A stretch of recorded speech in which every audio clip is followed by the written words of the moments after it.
믿음의 조상이 누구죠? 아브라함이요.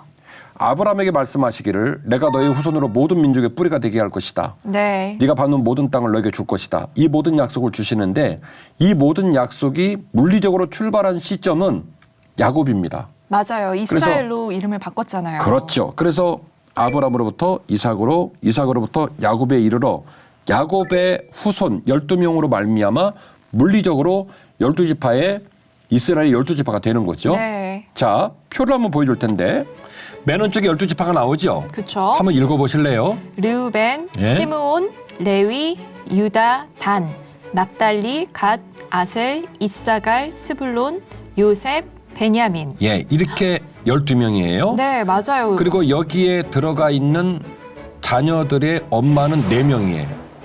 옛날에 제가 맞아요. 야곱편에서 네, 맞아요. 그 복잡한 족보 얘기를 했죠. 네. 엄마가 4명이고 라헬의 소생이 요셉하고 베냐민이잖아요. 네. 이게 12명이 세팅이 됩니다. 네. 그런데 놀라운 일이 벌어져요.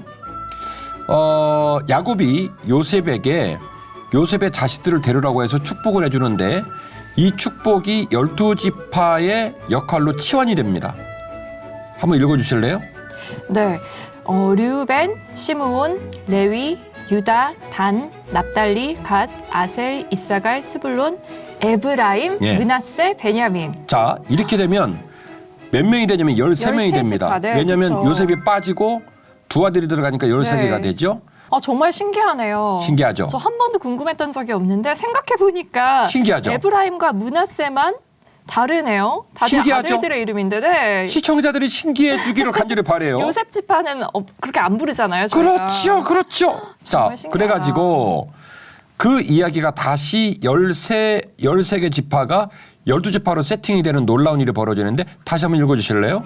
네. 르벤, 시므온, 유다, 단, 납달리, 갓, 아셀, 이사갈, 스불론, 에브라임, 므낫세, 베냐민. 오케이, 잘하셨어요. 이러니까 12지파가 됐네요. 그렇죠. 그러니까 레위를 뺀 거네요.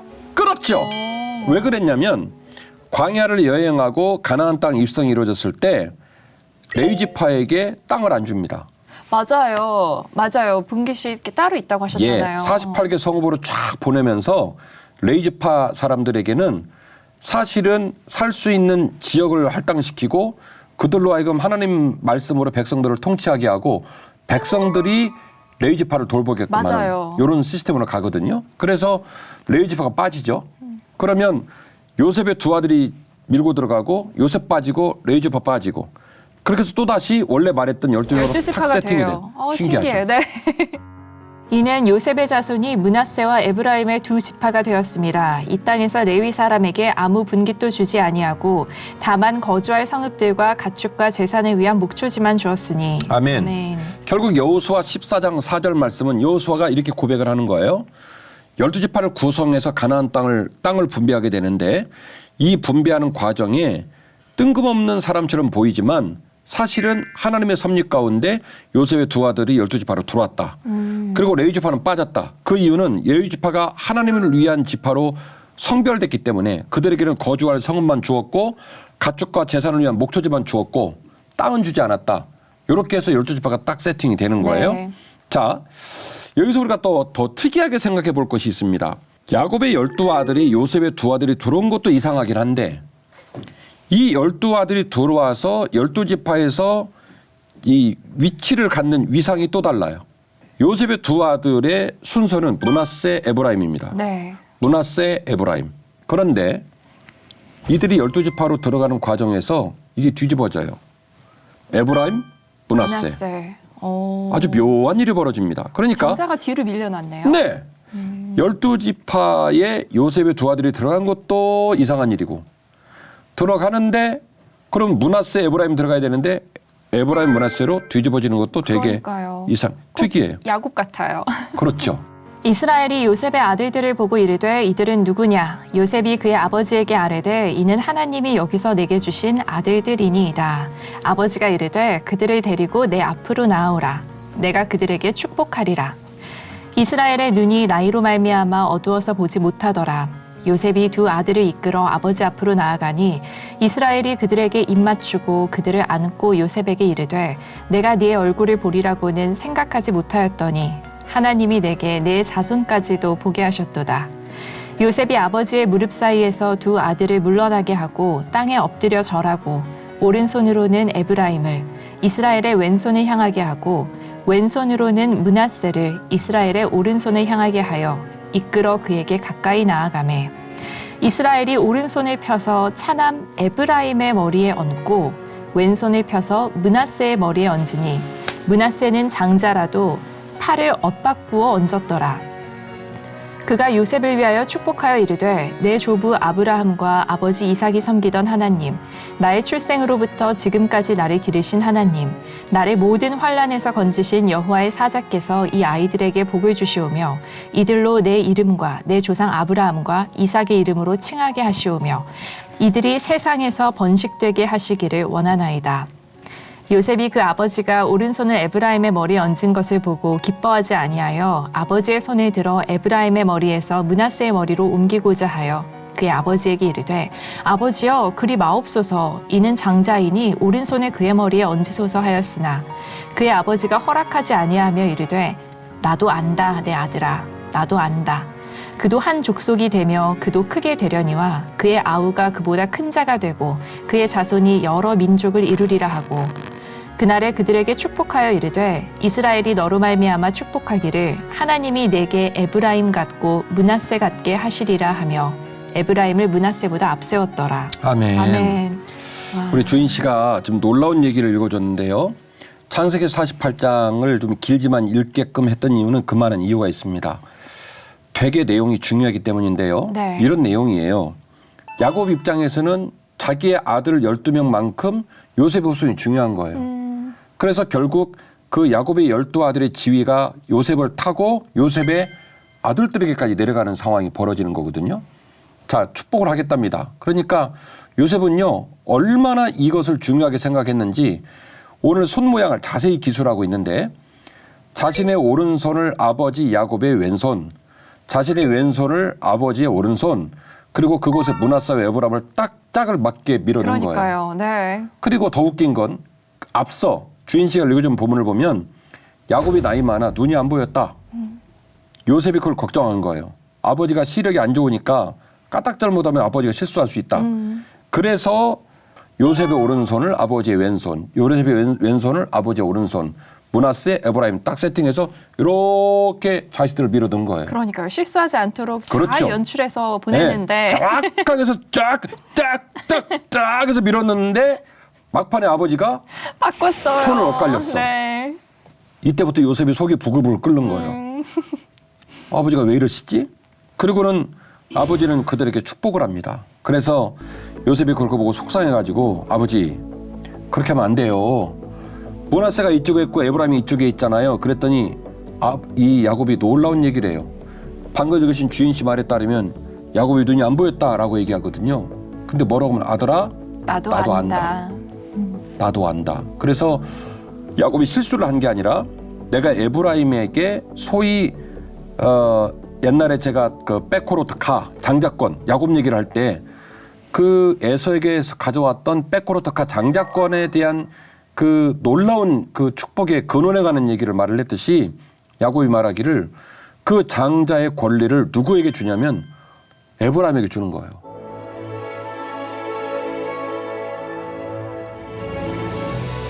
출애굽을 하고 약 2년이 지난 후에 가데스 바네아에서 12정탐꾼을 각 지파를 대표하는 사람을 뽑아가지고 이제 모세가 그 가나안 땅에 들여보내잖아요. 그렇게 들어가가지고 가나안 땅을 정탐하고 와서 12명이 그 보고를 하게 되는데 보고가 완전히 갈라집니다. 10명은 그 땅을 호평하죠. 들어가면 안 된다고. 우리는 메뚜기라고. 그리고 그중에 딱 2명만 그 땅을 호평합니다. 호평. 누구하고 누구냐면 여호수아, 갈렙이에요. 이 여호수아가 어느 지파 사람이냐면 에브라임. 그렇죠. 에브라임 지파예요. 요셉의 두 번째 아들인 에브라임. 야곱이 손을 엇갈려 가지고 아들아 나 실수한 거 아니야. 하나님의 섭리고 내 의지야 라고 해서 장자의 수익권을 얘기한 에브라임 지파의 후손이 누구냐면 여호수아이고요. 그리고 갈렙은 유다 지파라고 나와요. 갈렙은 유다 지파. 근데 이 이야기도 숨겨진 얘기가 있어요. 또 뭐죠? 어쨌든 에브라임 지파의 여호수아하고 유다 지파의 갈렙이 나서서 그 땅을 호평합니다. 그래서 이구동성으로 열 지파의 대표들이 난리를 칠 때 두 사람이 그 부분을 호평하면서 맞상대를 하는 그래서 드라마틱한. 그 둘만 그 가나안 땅에 입성한 1세대 아닌가요? 맞아요. 맞죠.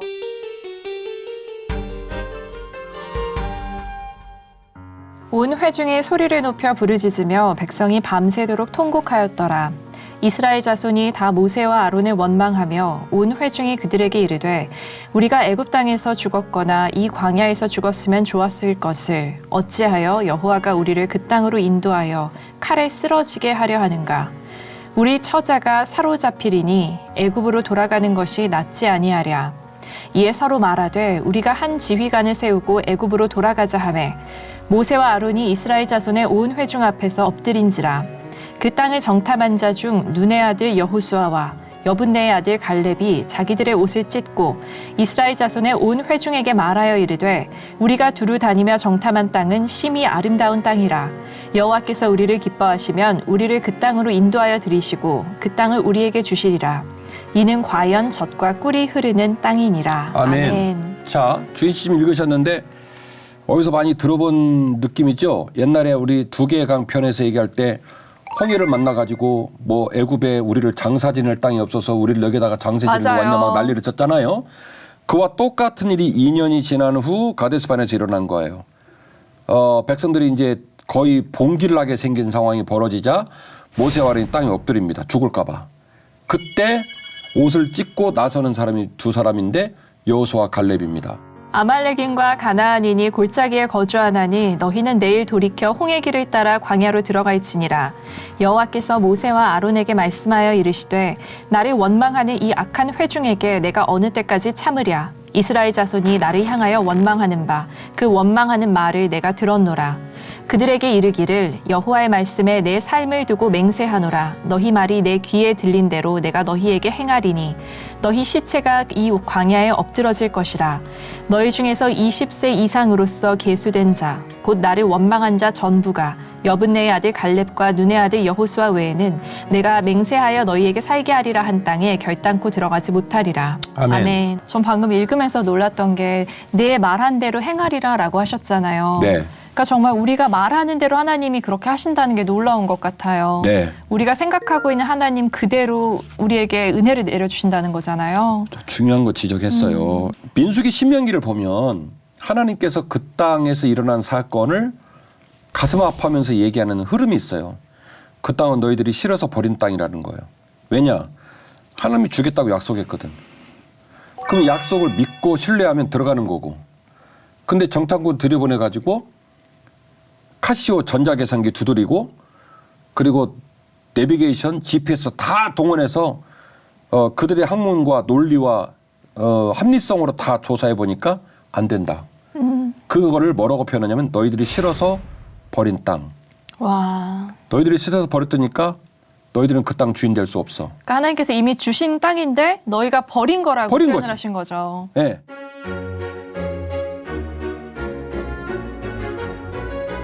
여호수아는요. 지파가 어디냐면 에브라임 지파예요. 말했죠. 12지파 중에 요셉 중에 므낫세와 에브라임, 야곱이 뒤집었다고 그랬죠. 장자 수익권이 어디로 갔다? 에브라임을 갔다. 에브라임이 장자로 축복을 받았어요. 그 에브라임 지파의 위상의 계보에 누가 있냐면 여호수아가 있는 거예요.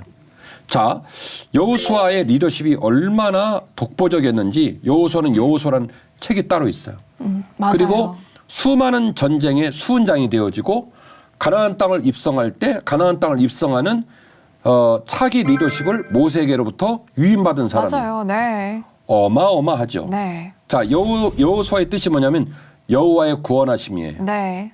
여호와의 구원하심. 그런데 원래 여호수아가 아니라 호세아였어요. 호세아인데 이 호세아를 여호수아로 바꿔준 거예요. 그럼 호세아는 뜻이 뭐냐? 구원이라는 뜻이에요. 둘 다 같은 뜻이네요. 다르죠. 앞에 여호수아는 여호와께서 구원하신다. 여호와께서 구원하신다. 호세아는 그냥 구원하신다. 구원하신다. 그러니까 호세아라고 하는 조금 미완인 이름, 구원한다는 이름에다가 뭘 붙이냐면 여호와를 넣은 거예요. 네. 그래서 여호수아가 된 거예요. 그러니까 사실은 하나님께서 여호수아를 너무너무 사랑하신 거죠. 그러네요. 네 이름이 구원하는 뜻을 갖고 있지만 네 이름에다 내 이름까지 넣을게. 여호와는 구원하신다. 정말 감개무량하다. 신나죠? 네. 자, 이렇게 이름을 바꿔주십니다. 여호수아가 가장 먼저 등장한 본문은 출애굽기 17장 8절 이하에서 등장을 합니다. 르비딤에서 아말렉과 싸우게 될 때 여호수아가 나오죠. 우리가 옛날에 봤던 것처럼 모세가 손 들고 기도할 맞아요. 때 아론과 우리 아론과 받쳐주고 뿔이 받쳐주고. 막 기도해가지고 네. 막 손 들면 전쟁 이고 네. 내리면 막 전쟁 지고 그때 이 모든 전쟁을 선봉에서 끌었던 사람이 누구냐면 여호수아. 여호수아예요. 자, 어마어마한 얘기인데요. 그리고 이 여호수아는 그런 방식으로 모든 전쟁에서 선봉장 역할을 했을 뿐만 아니라 나중에 가나안 땅을 들어갈 때 모세로부터 모세 리더십을 이관받거든요. 나는 못 들어가. 하나님께서 그때 말했던 것처럼 나는 못 들어간다. 그래서 여호수아에게 모세가 모세 리더십을 이관을 시킵니다. 그리고 여호수아가 이제 12지파를 데리고 가나안 땅을 들어가죠. 그런데 들어가다가 놀라운 일이 벌어져요. 루벤, 갓, 므낫세 반지파. 므낫세 반지파라는 말은 므낫세 지파의 2분의 1이라는 말이에요. 므낫세 반. 그러니까 네. 12지파가 땅을 배속받는데 그 지파 중에 유일하게 어떤 지파 하나는 갈라진 거예요. 요단 동편에서 안 넘어간다고 얘기를 해요. 지금 여호수아는 꿈을 안고 모세의 어마어마한 리더십을 이관받아 가지고 가나안 땅 들어가서 가나안 땅의 거류민들을 몰아내고 땅을 분배해야 될 상황이거든요. 근데 세 지파가 안 따라간대. 루벤, 갓, 므낫세 반지파 안 따라간다는 거예요. 이거를 여호수아가 어떻게 처리를 했을까? 여호수아가요 어마어마한 지혜를 발동을 시킵니다. 어떤 거죠? 그래서 이 세 지파를 설득을 해요. 그래서 결론을 어떻게 맺냐면 첫 번째는 강 서편의 땅이 평정될 때까지 너희들은 종군해야 된다. 좋다. 루벤, 갓, 므낫세 반지파 머무르는 거 허락한다. 그래서 너희들의 처자들 놓고 자식들 놓고 갖고 있는 거 다 놓고 좋은데 도강은 같이 해야 돼. 할 수 있겠어? 그래서 이 세 지파가 다 따라 나서요. 서편 땅을 다 점령하기까지 전쟁이 맞춰질 때까지 너희들은 동편으로 못 간다. 같이 싸워야 된다. 이 협상을 이끌어내요. 여호수아가. 그리고 모세에게 순종을 했던 것처럼 나한테도 순종을 해라. 마지막으로 불순종한 사람들은 죽임을 당할 것이다라고 맹세를 요구하고 이 세 지파가 그 맹세를 해요. 여호수아가 얼마나 카리스마적으로 리더십을 발휘했는지 얼마나 빛나는 리더였는지 충분히 알 수 있어요.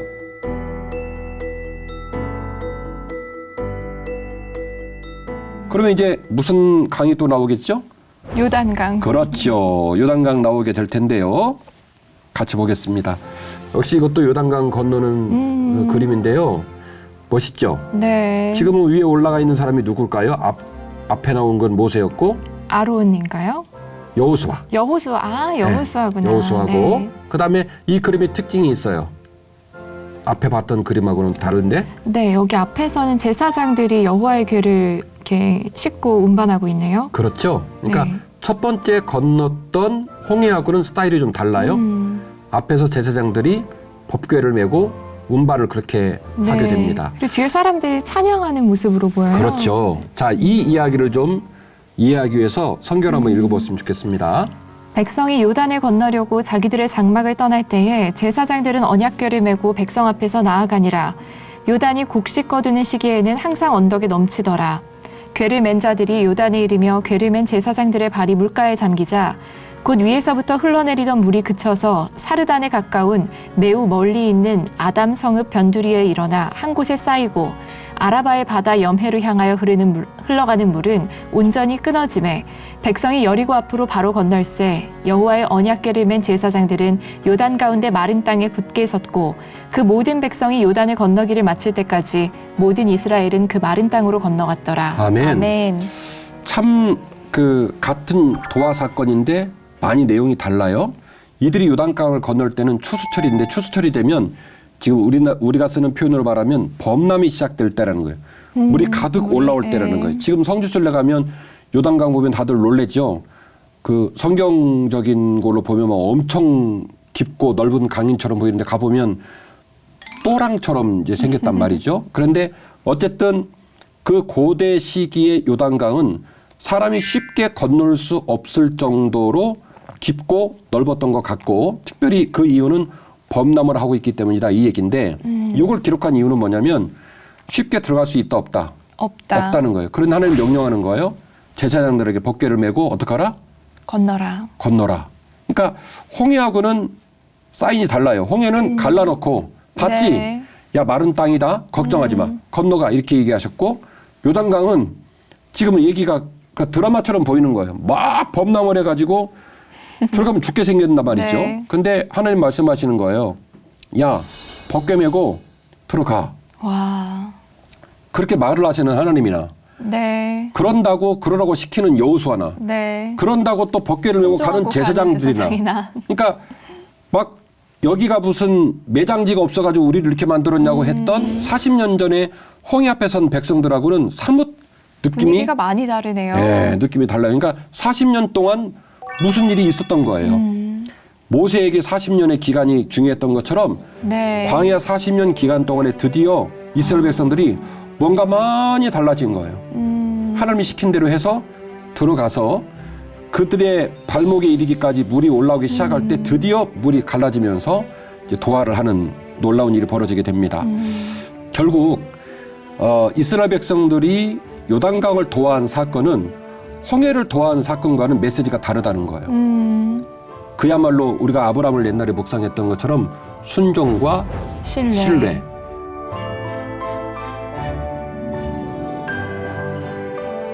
이 여호수아는요, 대단히 겸손한 사람이었어요. 그가 모든 직무를 마치고 그의 모든 직위를 내려놓을 때 뭐라고 말을 하냐면, 내가 처음으로 이스라엘 백성을 끌고 가나안 땅에 들어왔을 때 모세에게 받았던 그 신앙을 내가 모든 직무를 마치는 이 순간에도 나는 고백하겠다라고 고백을 하거든요. 내가 또 너희가 수고하지 아니한 땅과 너희가 건설하지 아니한 성읍들을 너희에게 주었더니 너희가 그 가운데에 거주하며 너희는 또 너희가 심지 아니한 포도원과 감람원의 열매를 먹는다 하셨느니라. 그러므로 이제는 여호와를 경외하며 온전함과 진실함으로 그를 섬기라. 너희의 조상들이 강 저쪽과 애굽에서 섬기던 신들을 치워버리고 여호와만 섬기라. 만일 여호와를 섬기는 것이 너희에게 좋지 않게 보이거든 너희 조상들이 강 저쪽에서 섬기던 신들이든지 또는 너희가 거주하는 땅에 있는 아모리 족속의 신들이든지 너희가 섬길 자를 오늘 택하라. 오직 나와 내 집은 여호와를 섬기겠노라 하니. 아멘. 그 유명한 본문이 결국 여호수아의 유언과도 같은 신앙 고백에 담겨 있어요. 우리 목사님들이 자주 쓰는 표현, 오직 나와 내 집은 여호와를 섬긴다. 이 어마어마한 얘기가 사실은 여호수아가 통치 집권의 초기에 고백을 한 게 아니라 사실은 자기 할 거 다 끝났어.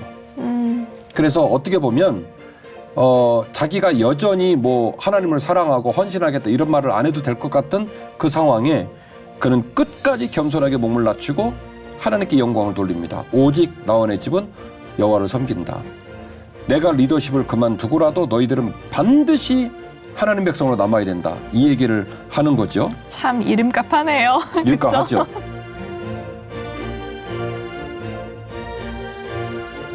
여호수아가 이제 거류민을 몰아내잖아요. 그리고 땅을 이제 분배를 합니다. 그럼 주인 씨가 여호수아 입장이 됐다고 치고 땅을 분배할 때 가장 먼저 하시겠어요? 가장 나중에 하시겠어요? 가장 먼저 해야죠. 그렇죠. 저도 그럴 것 같아요.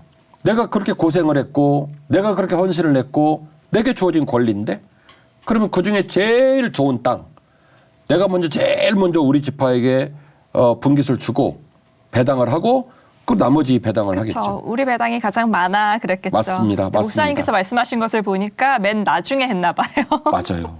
이쪽에 2지파 반, 이쪽에 9지파 반 합쳐서 12지파예요. 9지파 반을 쭉 배치하는 과정 속에서 여호수아는 자기의 분깃을 가져가지 않아요. 싹 다 배치하고 맨 마지막에 자신의 땅의 분깃을 받습니다. 어디에 받죠? 결국에는 지금으로 말하면 사마리아 땅 복판이에요. 나중에 이 여호수아의 의사결정이 놀랍게도 북이스라엘의 대표적인 에브라임 땅이 북이스라엘을 대표하는 사마리아 땅의 복판이 됩니다. 놀랍게도 주인실은 내가 하려고 하는 얘기를 먼저 탁탁 잡았어요. 그래서 그 지경으로부터 이제 모든 정치 권력이 나와요. 기억하십니까? 옛날에 우리 법궤 얘기를 할 때 이 사무엘하고 법궤가 움직이는 일련의 얘기 속에서 법궤가 있던 센터가 어디냐면 실로예요. 기억나세요? 맞아요. 네. 실로에 있던 법궤를 가지고 갔다. 실로부터 출발한 법궤가 돌아왔다 이렇게 얘기하잖아요. 그 실로가 어디냐면 에브라임 지파 땅에 있는 거예요. 아, 그런가요? 예. 그래서 결국 모든 이스라엘 백성들은 에브라임 지파 땅에 모여서 결국에는 회막을 세웠고 그리고 이 부족의 영향력이 에브라임 지파의 땅을 중심으로 확산이 됩니다. 정말 신기하네요. 지금까지 제가 말로 했던 말들인데 네. 자 오른쪽 보시면 녹색으로 동므낫세 네. 왼쪽으로 서므낫세 네. 그러면 이제 시청자들도 이제는 12지파가 귀에 쏙쏙 들어올 텐데 네. 낯설은 단어가 므낫세하고 에브라임이에요. 맞아요. 므낫세하고 에브라임은 누구의 자식이냐면 요셉의 자식이에요. 맞아요. 그런데 므낫세 지파 땅이 엄청 크죠. 네. 하나는 동쪽 하나는 서쪽이고 네. 그런데 웃긴 건 뭐냐면 그 밑에 에브라임 지파 땅을 보시면 근데 목사님 놀라워요. 지금 보니까 에브라임 땅에 실로도 있는데 베델도 있어요. 그렇지. 자 보세요. 결국에는 우리가 북이스라엘 왕들 얘기를 할 때 예루살렘 못 가게 하려고 베델에다가 신당 만들었던 얘기도 했던 거 기억나시죠? 네. 내려가는 길목이기 때문에 저 위에 보세요. 그리심산도 있죠? 네. 사마리아 편 얘기할 때 사마리아 여인이 그리심산이냐 예루살렘 산이냐 맞아요. 네. 그 모든 중요한 전략적 요충지와 중요한 건물들과 중요한 땅들이 다 어디 땅이냐면 에브라임 땅에 있는 거예요. 정말 신기해요. 신기하죠? 와, 하나님은 참 네. 하나님 그래서 한 수가 묘하네요. 이와 같이 결국 이 여호수아의 리더십이 전통성을 가지고 쭉 진행이 되고 있다는 거예요.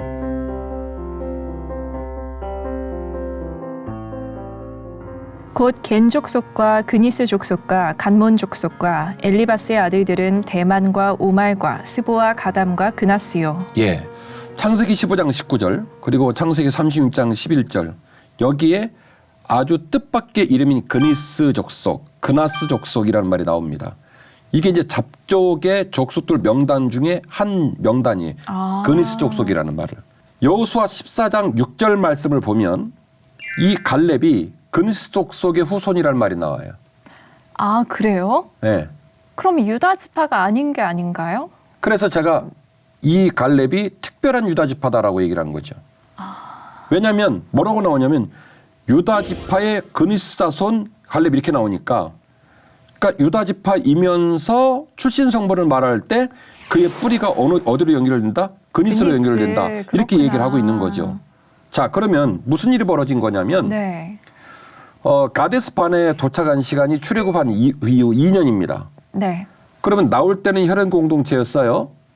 이스라엘의 12 아들을 중심으로 나온 거예요. 그리고 2년이 지난 후에 이 12지파의 대표를 뽑아가지고 가나안 땅에 보낸 거예요. 당연히 에브라임 지파에서는 여호수아가 나왔죠.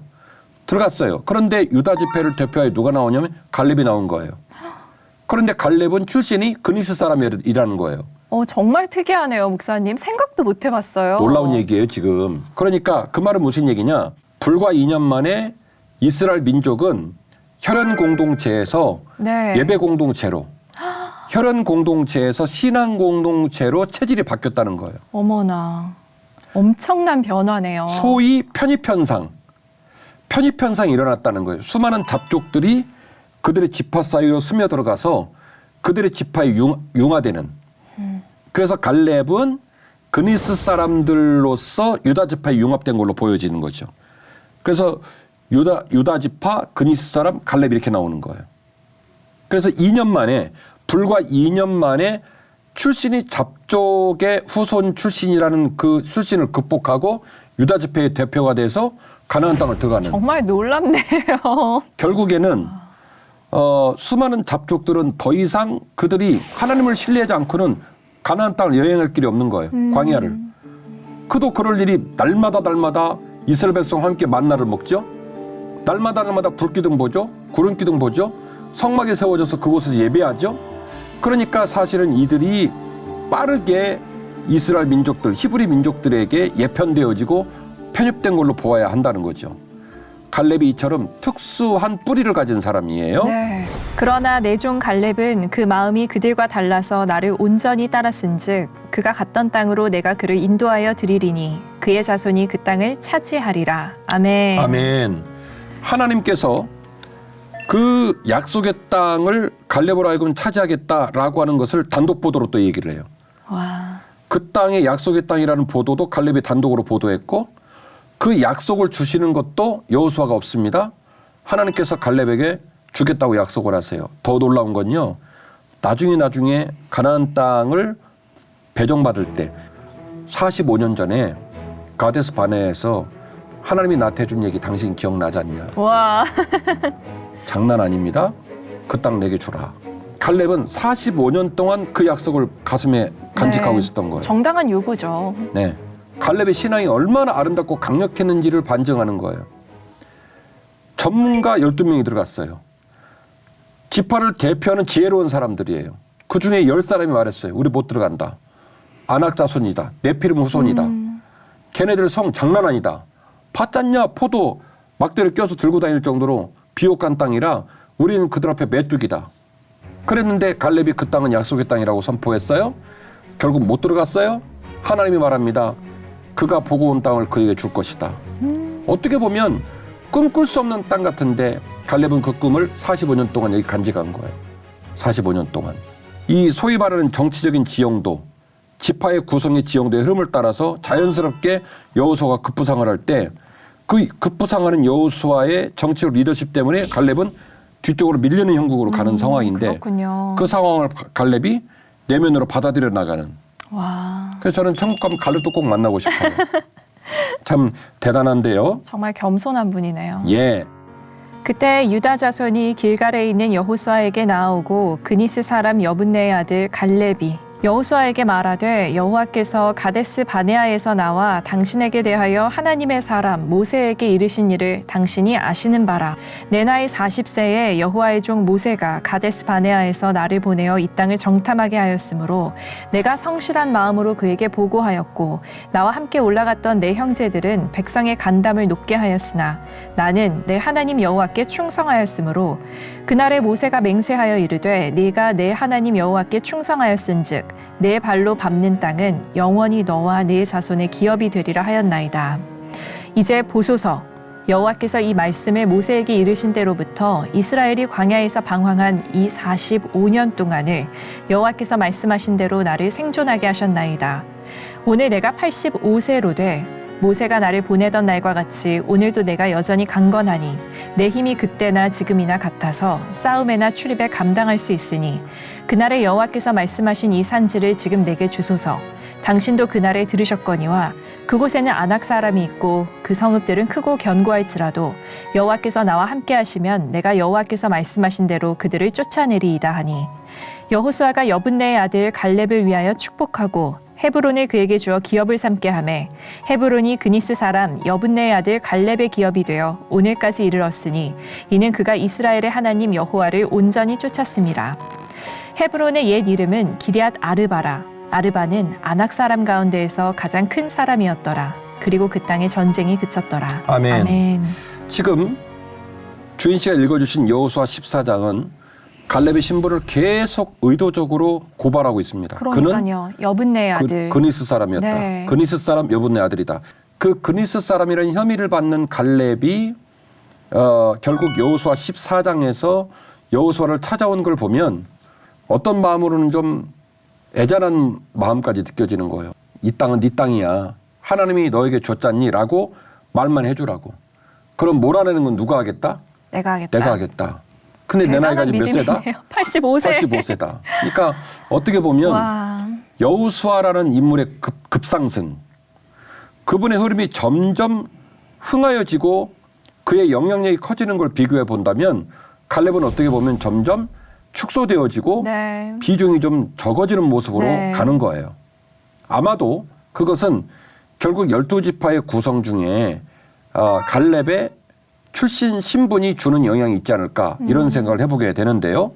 어쨌든 그런 상황으로 가고 있는 상황을 문제는 뭐냐면 갈렙이 받아들이고 있다는 거예요. 맞아요. 수용하고 있어요. 예.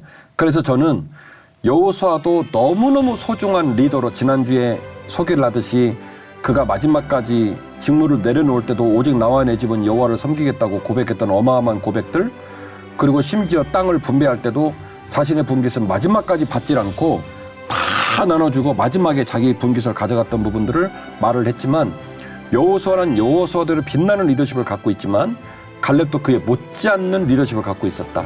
그러니까요. 사실 제가 의아했던 게 갈렙이 그렇게 하나님께 단독 은혜를 그 약속을 입었다면은 분깃을 나눌 때가 됐을 때는 원래라면은 당연히 먼저 갈렙을 네. 생각해서 나누셨어야 되는데 네. 그 일이 일어나지 않았기 때문에 갈렙이 여호수아에게 온 찾아간 거잖아요. 거지. 네. 네. 그래서 그것만 봐도 갈렙이 정말 그 1등 공신에 대한 대접을 우리가 생각하는 것만큼 받지는 못했구나라고 예. 생각을 할 수 있는 것 같아요. 예.